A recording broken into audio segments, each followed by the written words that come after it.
அண்மைச் செய்தி.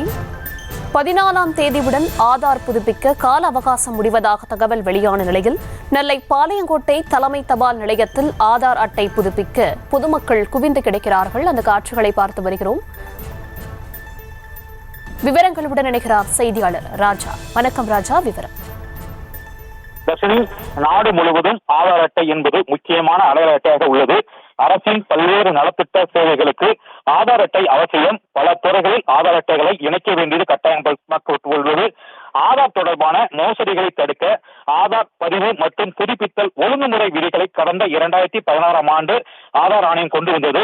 இதன்படி ஆதார் அட்டை வைத்திருக்கும் நபர்கள் ஆதார் பதிவு செய்யப்பட்ட தேதியில் இருந்து ஒவ்வொரு 10 ஆண்டுக்கும் ஒரு முறை சமீபத்தில் உள்ள தகவலுடன் புதுப்பிக்க வேண்டும். அந்த அடிப்படையில் ஆதார் அட்டைகளை புதுப்பிக்க ஆதார் ஆணையம் மக்களை அறிவுறுத்தி வருகிறது. ஆதார் அட்டையில் உள்ள பெயர், முகவரி, புகைப்படம் போன்ற விவரங்களை புதுப்பித்துக் கொள்ள வாக்காளர்கள் அடையாள அட்டை, குடும்ப அட்டை, ஓட்டுநர் உரிமம், பான் கார்டு, வங்கி கணக்கு புத்தகம் ஆகிய ஆவணங்கள் ஏதாவது ஒரு ஆவணங்களுடன் அருகில் உள்ள ஆதார் சேவை மையத்தை அணுகலாம் என அறிவிக்கப்பட்டுள்ளது. செப்டம்பர் 14ஆம் தேதி வரை கட்டணமின்றி ஆதாரை புதுப்பிக்க ஆணையம் அவகாசம் வழங்கியுள்ளது.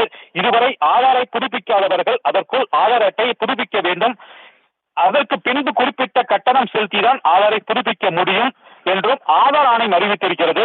14ஆம் தேதிக்கு பிறகு இந்த ஆதார் சேவை ரத்தாகிவிடும் என்ற பொய்யான தகவலை நம்பி காலை முதலே கூட்டமாக திருநெல்வேலி பாளையங்கோட்டை தலைமை தபால் நிலையத்தில் ஆதார் அட்டை புதுப்பிக்க பொதுமக்கள் குவிந்து வருகின்றனர். காலை முதலே நீண்ட வரிசையில் காத்திருந்து தங்களது தகவல்களை திருத்தும் பணிகளும் பொதுமக்கள் ஈடுபட்டு வருகின்றனர். இதனால் தபால் நிலையமே கூட்டமாக காட்சிகள் நிறைந்து வருகிறது. தர்ஷினி, விவரங்களுக்கு நன்றி ராஜா. செய்திகளை உடனுக்குடனும் துல்லியமாகவும் தெரிந்து கொள்ள சப்ஸ்கிரைப் பண்ணுங்க.